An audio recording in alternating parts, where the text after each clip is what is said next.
यहाँ पर हमने एक हवाला पढ़ा, और वह हवाला क्या मुझे कोई बता सकता है कि हमने क्या पढ़ा है? 35 आयत, ठीक है। यहाँ पर ये बहुत एक इम्पॉर्टेंट जो है वो हमारे लिए पैसेज है, स्क्रिप्चर है, और इसका उन्वान है अपने तूफान से बात करना। क्या है? और तूफान जो है, मैं आपको बताना चाहता हूँ कि तूफान हर वो चीज़ जो आपको आगे जाने से रोके वो आपका तूफान है। क्या है? तूफान। हर वो चीज़ जो आपके आगे जाने से रोक रही है वो क्या है? क्योंकि यहाँ पर यीशु ने कहा, यहाँ पर लिखे हुए, उसने उनसे कहा आओ पार चलें। यीशु वहाँ पर उनको डायरेक्शन दे रहा है। क्या दे रहा है?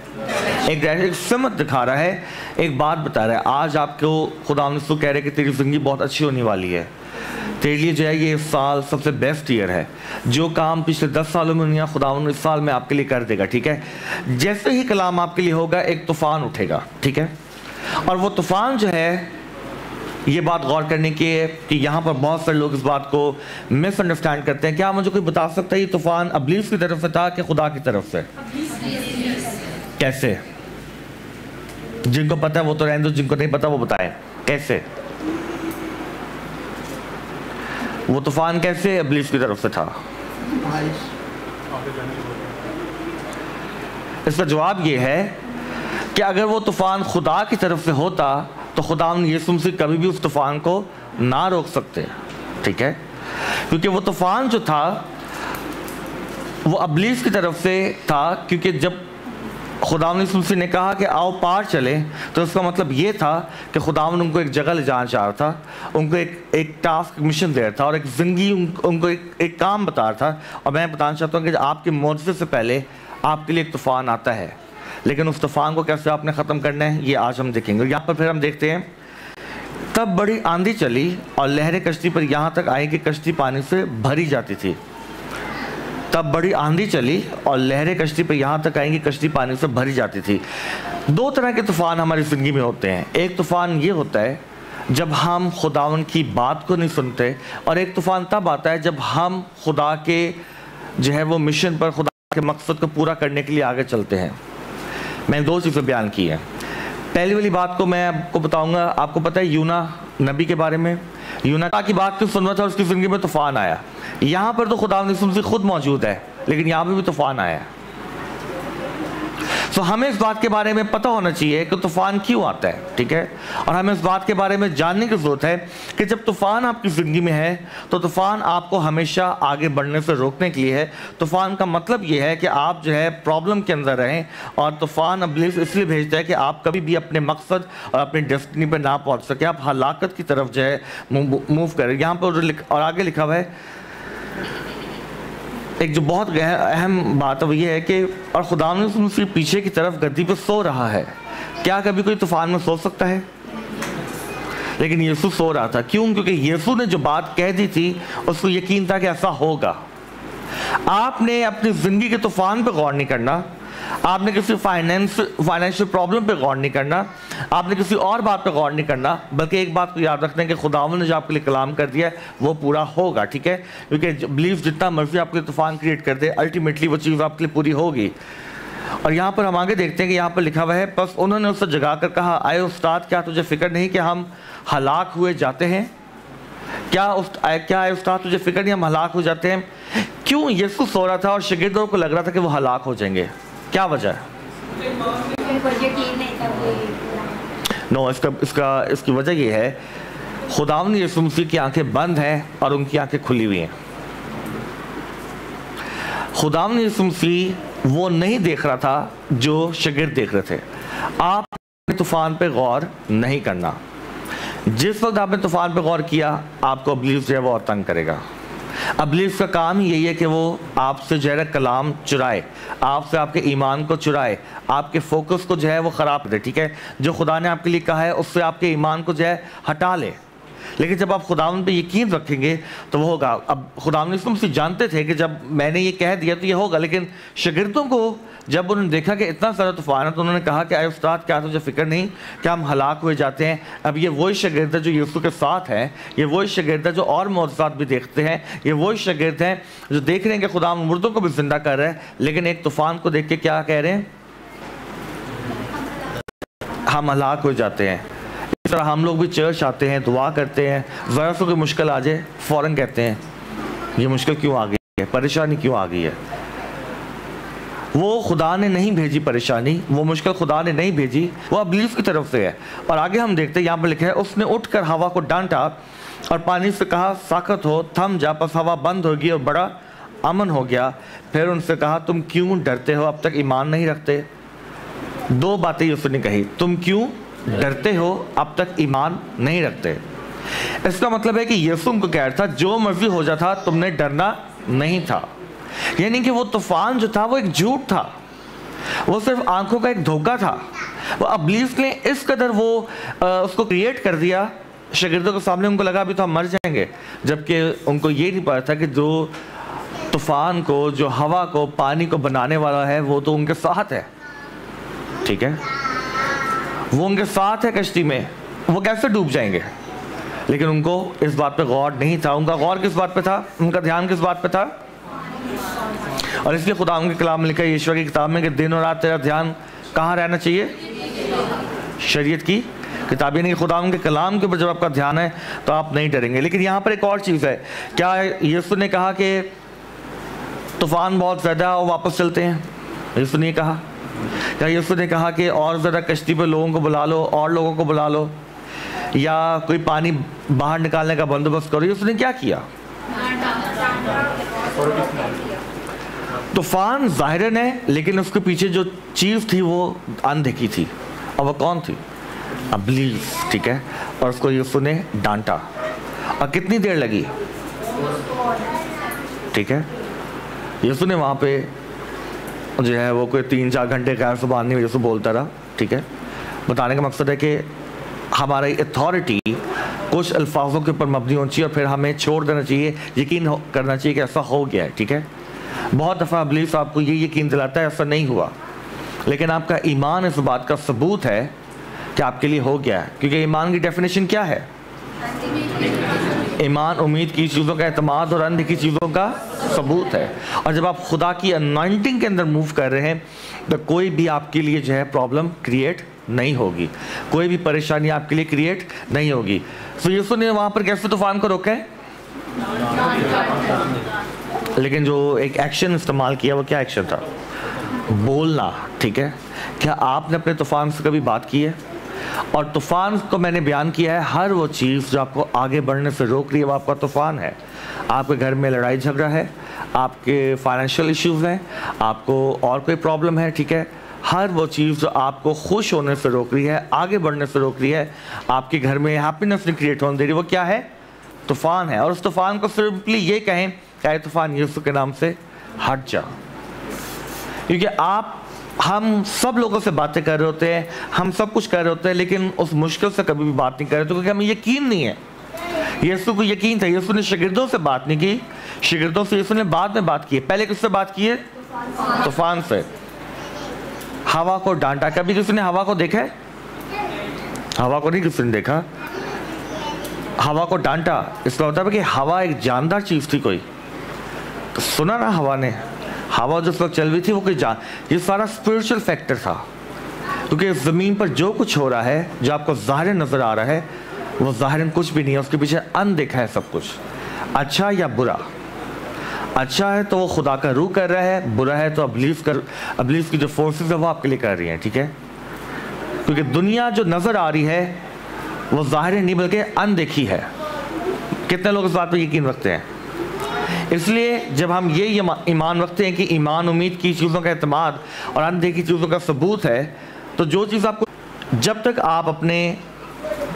आप बात नहीं करेंगे अपने तूफान से, तूफान नहीं जाएगा। शागिर्दों के अंदर, खुदा के अंदर क्या फ़र्क है? शागिर्द आपस में परेशान हो रहे हैं और यीशु ने उठ के सबसे पहले तूफान को डांटा है, यानी कि अपनी मुश्किल से बात की है, अपनी मुश्किल से क्या किया है? जब तक आप अपनी मुश्किल से बात नहीं कर रहे, अपने प्रॉब्लम को आप हुक्म नहीं दे रहे, वो आपके घर से नहीं जाएगी। आपके पैदा रोने से वो नहीं सुनेगी। आपके दुआ के हुक्म को जारी करना है। ये खुदा के कलाम में क्या लिखा हुआ है? मरकज़ 11 बाब में, जो कुछ तुम दुआ में मांगते हो यकीन कर तुमको मिल गया और तुमको मिल जाएगा, और वो तुमको मिल जाएगा। ठीक है, सारा कुछ अनदेखा है, स्पिरिचुअल है, इनविजिबल है। और जब तक आप अनदेखी दुनिया में चलना नहीं सीखेंगे, इस ज़मीन पर आप जो है वह हुकूमत नहीं कर सकते।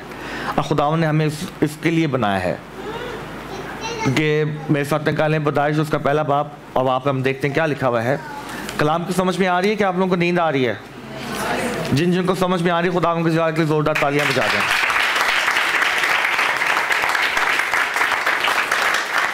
पैदाइश पहला बाब और उसकी 26 आयत में लिखा हुआ है, फिर खुदा ने कहा हम इंसान को अपनी सूरत पर अपनी शबीह की मान बनाए, और वह समुद्र की मछलियों और आसमान के परिंदों और छिपाओ तमाम ज़मीन और सब जानदारों पर जो ज़मीन पर रेंगते हैं इख्तियार रखे।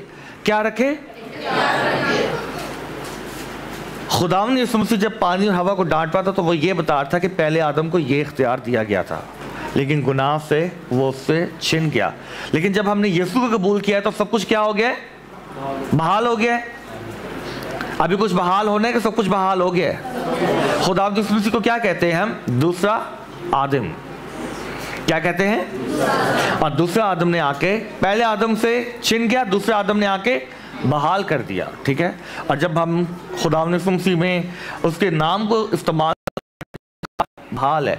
आपके घर में कोई भी इश्यू है, कोई भी आपका इश्यू है, जब तक आप उससे बात नहीं कर रहे वो नहीं प्रॉब्लम सॉल्व होगी, क्योंकि ये आपको इख्तियार दिया गया कि आपने उससे बात करनी है।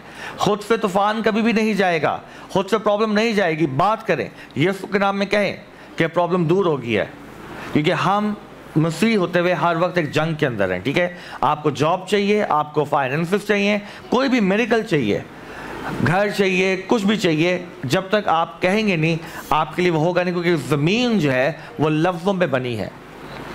ये ज़मीन कैसे बनी है? खुदा ने कोई मट्टी या कोई ऐसी चीज़ लेकर ज़मीन नहीं बनाई। खुदा ने क्या कहा? आसमान और ज़मीन को पैदा किया। और आगे हम देखते हैं पैदाइश पहला बाब को मैं पढ़ रहा हूँ, ठीक है, पहली आयत से। और ज़मीन वीरान सुनसान थी, गिराओं के और गहराओं के ऊपर अंधेरा था, और खुदा की रूह पानी की सतह पर जुम्बश करती थी। खुदा ने कहा कि रोशनी हो जा, और रोशनी हो गई। ठीक है, खुदा ने कहा, क्योंकि जो खुदा कहता है वो क्रिएट हो जाता है। और खुदा के कलाम में लिखा हुआ है कि हर एक इंसान तो झूठा हो सकता है, पर खुदावन का कलाम और खुदावन कभी भी झूठ नहीं बोल सकता। अगर आज संडे है और खुदा कह दे कि नहीं आज मंडे है, तो आज मंडे हो जाएगा, क्योंकि जो खुदा कहता है वो होता है। सब चीज़ों को आखिर में वो ही करना है जो खुदा कह रहा है। इसलिए खुदा ने आपके लिए कह दिया कि आप जो है वो बहुत बाबरकत है। अब दुनिया जो मर्जी आपको कहती रहे, आपके हालात जो मर्जी हो, आपकी एजुकेशन जैसी भी हो, कुछ भी आपके पास हो, जब खुदा ने कह दिया तो सब चीज़ें खुदा के हुक्म को मानेंगी और आपको वो सब कुछ मिलेगा। हालेलुया। और मैंने एक जो है वो एक आप सबके लिए एक कलाम जो है डिक्लेयर किया हुआ है कि साल ख़त्म होने से पहले बड़ी बड़ी गवाहियाँ आप लोगों के पास होंगी। ठीक है, फाइनेंशियल ख़ास तौर पे। ठीक है, क्योंकि मैं चाहता हूँ कि ग्रेस कवेनेंट जो चर्च है उसके लोग फाइनेंशियल तौर पे इतने स्ट्रांग हो कि हम बहुत सारे लोगों को सपोर्ट करें। ठीक है, और खुदा की बादशाही के लिए काम करें। लेकिन ये कैसे होगा? क्योंकि जब जैसे मैंने कलाम किया तूफ़ान उठेगा, और उस तूफ़ान अगर आपने ना ख़त्म किया तो वो तूफ़ान जो है वो आपको अल्टीमेटली परेशान करेगा। ठीक है, क्या मेरी बात आपको समझ में आ रही है? मेरी बात पे आप गौर कर रहे हैं? मैंने लास्ट टाइम एक बात कही थी कि आप लोगों का हफ्ता बहुत अच्छा गुजरेगा, जो पिछला हफ्ता है।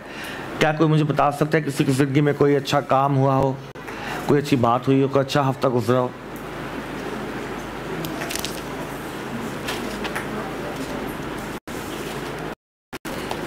कुछ नहीं हुआ? अच्छा, हमारे लिए हफ्ता बहुत एक्साइटिंग था। ठीक है, हमारे लिए हफ्ता बहुत ब्लेस्ड था। इसलिए नहीं हुआ क्योंकि आपने उसको रिसीव नहीं किया। जो इत्काद रखता है उसके लिए, जो इत्काद रखता है उसके लिए, यस, तो अगर आप इत्काद नहीं रखेंगे तो होगा भी नहीं। खुदा ने सारी जिम्मेदारी किस पे डाल दी है? हम पे। बहुत सारे लोग खुदा का इंतज़ार कर रहे हैं और खुदा उनका इंतज़ार कर रहा है। क्या है आपको ये बात पता है? वो खुदा का इंतज़ार करें कि खुदा उनके लिए कुछ करेगा, खुदा उनका इंतज़ार कर रहा है कि अपने लिए खुद कलाम को करें, ये अपनी अथॉरिटी को खुद इस्तेमाल करें। क्योंकि जैसे आपने यीशु को कबूल कर लिया है, आपके पास, आपके अंदर किसका रूह है? मैं भी अक्सर एक आयत बहुत ज़्यादा कहती है कि जैसे खुदा यीशु है वैसे ही अब हम हैं कहाँ पे? आसमान पे, इस दुनिया में। ठीक है, तो हमारे अंदर कौन है? एक जगह आयत लिखी हुई है कि वो जो हमारे अंदर है उससे बड़ा है जो इस दुनिया में है। ठीक है, अगर आप रिसीव नहीं कर रहे वर्ड को तो ये आपके लिए काम नहीं करेगा, लेकिन खुदा का कलाम आपके लिए क्रिएटिव है। ठीक है, जो आप कहेंगे वो आपके लिए हो जाएगा। मैंने ये कलाम आप लोगों के लिए इसलिए किया है क्योंकि आप लोगों की ज़िंदगी में हो सकता है या तो तूफ़ान आए या बहुत सारे की ज़िंदगी में कोई ना कोई तूफ़ान चल रहा हो और वो तूफ़ान बार बार आपको डिस्टर्ब कर रहा है और आप आगे नहीं बढ़ पा रहे। लेकिन आज आपके लिए कलाम है कि आपने आगे जाना है। ठीक है, और आपको पता है कि आगे क्या हुआ था? क्यों यीशु अब्लीस जब रोक रहा था शागिर्दों को और खुदा यीशु को? आगे हम देखते हैं 5वें बाब उसकी पहली आयत में लिखा हुआ है, और वो झील के पार गरसीनियों के इलाके में पहुंचे, और जब वो कश्ती से उतरा तो फिल फौर एक आदमी जिसमें नापाक रूह थी कब्रों से निकलकर उससे मिला। वह कब्रों में रहा करता था और अब कोई उसे जंजीरों से भी ना बांध सकता था, क्योंकि वो बार बार बेड़ियों और जंजीरों से बांधा गया था। लेकिन उसने जंजीरों को तोड़ा और बेड़ियों को टुकड़े टुकड़े किया था और कोई उसे काबू में ना ला सकता था। अब वो हमेशा रात दिन कब्रों और पहाड़ों में चलाता और अपने तई पत्थरों से जख्मी करता था। और वह यीशु को दूर से देखकर दौड़ा और सिजदा किया और बड़ी आवाज़ से चिल्लाकर कहा, आए यीशु खुदा ताला के फर्जंद, मुझे तुझसे क्या काम? तुझे खुदा की कसम देता हूँ मुझे अजाब में ना डाल। इब्लीस मिन्नत कर रहा है, रिक्वेस्ट कर रहा है कि मुझे अजाब में ना डाल। ठीक है, क्योंकि इब्लीस के पास कोई भी पावर नहीं है। एक बात याद रखनी है, इब्लीस के पास आपके अगेंस्ट जो तूफान है उसके अगेंस्ट कोई भी पावर नहीं है। ठीक है, और अगर हम देखते हैं,